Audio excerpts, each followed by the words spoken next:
Norfolk Naval Base, Virginia. At dusk, a salty sea breeze, carrying the chill of late autumn, swept across the massive hangars, and the dock filled with ships.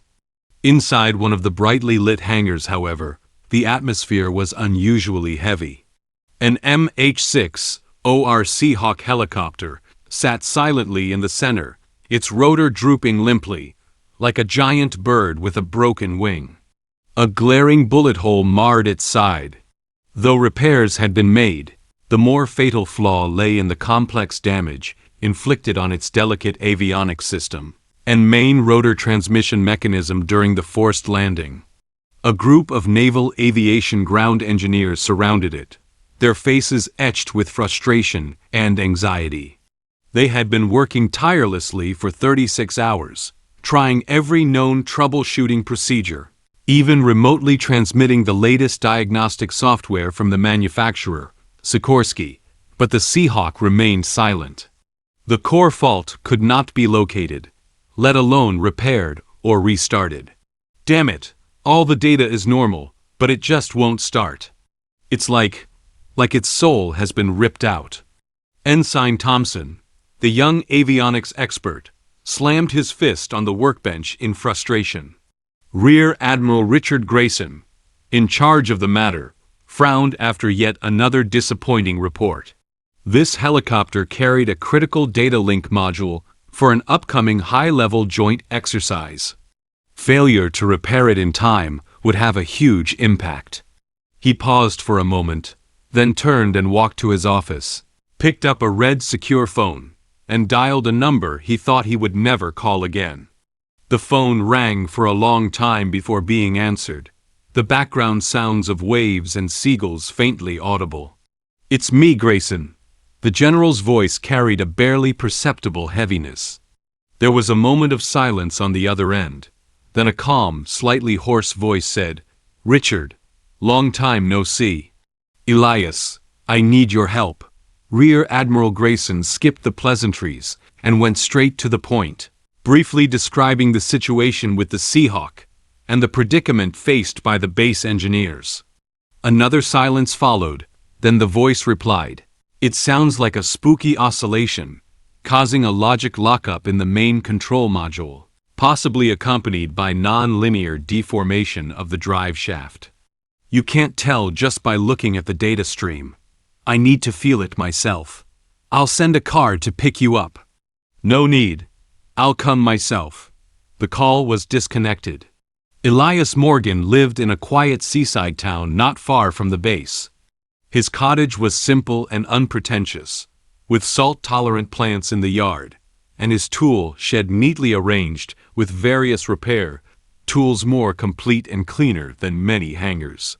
He hung up the phone, went into his bedroom, and took an old canvas bag from the deepest part of the wardrobe. Inside was a set of faded, unmarked dark blue work clothes. He changed into the clothes, his movements slow and solemn, as if performing a ritual.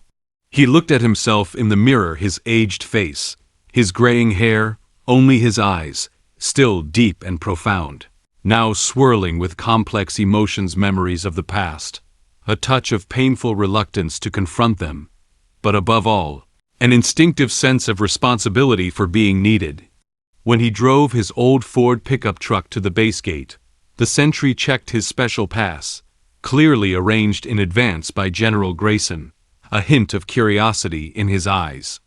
The pickup drove into the hangar and stopped next to the malfunctioning Seahawk. The busy engineers and several crew members stopped what they were doing, casting questioning and scrutinizing glances. Elias got out of the truck. He wasn't tall, even somewhat thin, and dressed in simple work clothes. He stood out awkwardly among the group of young men in standard naval overalls or flight suits. Accompanying Elias was General Grayson's adjutant, Master Sergeant Hansen. He stepped forward and explained the situation to Lieutenant Colonel Anderson, the chief engineer in charge. "Lieutenant Colonel, this is Mr. Morgan, the technical advisor the general invited to assist in troubleshooting the Seahawk's malfunction." Lieutenant Colonel Anderson sized Elias up, his brow furrowing, his tone clearly distrustful. "Master Sergeant, are you sure? We have the best engineers on the base here. Even Sikorsky's experts are stumped. This, Mr. Morgan?" He didn't finish his sentence, but the contempt was palpable. A young mechanic nearby couldn't help but sneer at his colleague. "What's going on? Which retirement home did they find? Does he even know how to use a digital diagnostic tool?" Elias seemed oblivious to the whispers. His gaze was already fixed on the Seahawk. He walked past the crowd, straight to the helicopter, and extended his calloused, finely scarred hands, gently and extremely slowly stroking the cold fuselage skin. From the edges of the bullet holes, to the main rotor hub, and then to the complex avionics panel. His gaze was focused, as if he were silently communicating with this steel construct, his fingertips feeling the temperature of every inch of metal and the subtle lingering vibrations. He didn't need blueprints. He didn't need a computer. His experience and intuition were his most powerful tools. Playing tricks. Lieutenant Colonel Anderson crossed his arms, watching coldly. Elias opened a maintenance panel in the avionics bay, merely peering at the intricate wiring and modules inside, then gently sniffing the air. "It's not a software problem," he said calmly, his voice not loud, but clearly reaching everyone's ears. "It's a capacitor on the backplane of the main control module. Under impact, it developed a microcrack invisible to the naked eye. After getting damp, it short-circuited internally, issuing erroneous commands and locking the flight control system's logic. At the same time, the main drive shaft has approximately 0.3 degrees of non-linear twist at the third bearing housing, disrupting the dynamic balance. Therefore, when you start up on the ground, the vibration data will be abnormal, but the feedback from the airborne attitude sensors will be misinterpreted by the system." His judgment was so specific, bold, and completely outside the conventional troubleshooting approach.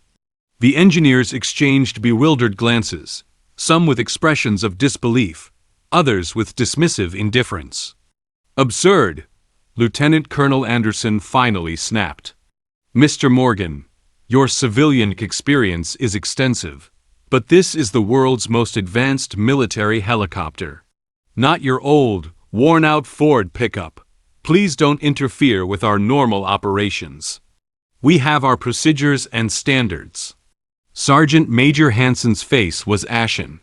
He looked at Elias's still calm, even somewhat indifferent profile, then at the suspicious and mocking gazes around him, and a surge of anger burned within him. He knew who Elias was, at least part of it. He couldn't tolerate his hero being insulted like this. He abruptly stepped aside, pulled out his encrypted phone, and dialed General Grayson's assistant. Suppressing his anger, he quickly and clearly reported everything that had happened in the hangar, including the statements of Lieutenant Colonel Anderson and the mechanic. Less than 10 minutes later, a series of rapid, authoritative footsteps echoed at the hangar entrance. Everyone turned around. Instantly, the air seemed to freeze. Rear Admiral Grayson, his face ashen, strode in. Behind him followed Captain Davis, the Norfolk Naval Base commander, his face filled with terror and sweat beading on his forehead. General Grayson's gaze, sharp as an icicle, first pierced Lieutenant Commander Anderson, whose face instantly turned deathly pale, and the mechanic who had uttered those arrogant words. The two men nearly stumbled, terrified. Then, ignoring everyone else, the general walked straight to Elias, who remained crouched beside the helicopter, seemingly uninvolved. Under the horrified gazes of everyone present, the Rear Admiral, who commanded countless warships and aircraft, abruptly stopped, straightened his posture, and raised his right hand to give Elias Morgan, dressed in his old work clothes, a perfectly precise and solemn military salute. "Elias," the general's voice trembled slightly with agitation and anger. but it resonated like thunder in the silent hangar. On behalf of the Navy, I offer you my sincerest apologies for the utterly foolish and disrespectful behavior that just occurred here. He turned to face the stunned engineers and servicemen, his voice rising abruptly, filled with undeniable authority and profound respect. Who do you think he is? Some ordinary retired old man? Let me tell you, standing before you is Mr. Elias Hawkeye Morgan. He was one of the original and most crucial design engineers for the Sikorsky Seahawk project. He personally drew the original blueprints for this helicopter's transmission system and early flight control logic. The general's gaze swept over the malfunctioning helicopter, his eyes becoming distant and heavy. 21 years ago, in the Persian Gulf, the Tripoli on the amphibious assault ship, an early model SH-6, OB suffered an almost identical malfunction in severe weather and was about to crash. It was Elias, without any detailed information at the time, who, with his profound understanding of the design principles, remotely guided the crew via radio to resolve the malfunction in the final 3 minutes, saving the aircraft and the lives of the 4 people on board. He took a deep breath and pointed to Elias. He retired because his hands, while testing the limits of the prototype's transmission system, were severely cut by a broken metal component in a ground test accident, damaging his nerves and rendering him unable to perform the most precise assembly work. But his understanding of the Seahawk far surpasses any of yours, and far surpasses those so-called experts who only look at computer data.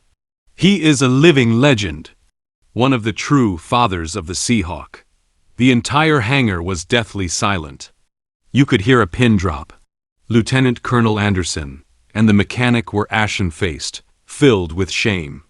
The other engineers looked at the silent old man with utter shock and awe. Elias slowly stood up, his face still expressionless, but deep in his eyes, something seemed to have shattered, revealing a hidden pain and a sense of relief. He gently patted the helicopter's fuselage, as if comforting a wounded child. "Richard, let's not dwell on the past." His voice was hoarse, then he looked at Lieutenant Colonel Anderson. "Lieutenant Colonel, please give me a set of tools, a megometer, and I need a skilled young man to help disassemble the main control module. We don't have much time." No one dared to question him anymore. Lieutenant Colonel Anderson almost staggered as he went to fetch the tools himself. Under Elias's guidance, the fault was quickly located and eliminated. As he had expected, the micro-cracked capacitor and the slightly twisted drive shaft were replaced and corrected. When the Seahawk's engines roared smoothly and powerfully again, and the rotors began to slowly rotate, the entire hangar erupted in heartfelt, enthusiastic applause. Elias Morgan silently packed his old canvas bag, refusing all offers of farewell and praise. He walked towards his old pickup truck, his figure appearing somewhat lonely, yet incredibly imposing, under the massive lights of the hangar. General Grayson and the base commander personally escorted him to the door. The general looked at him and said softly, "Thank you, Elias." And ... "I'm sorry." Elias waved his hand and opened the car door. With the roar of the engine starting, he whispered, more like to himself, "It's like my child. I know what's wrong with it." The old pickup truck drove away from the base, disappearing into the distant night. Behind him, the repaired Seahawk was about to take flight, while the Falconer, who had given it a second life, once again fell silent, guarding its untold past and pride.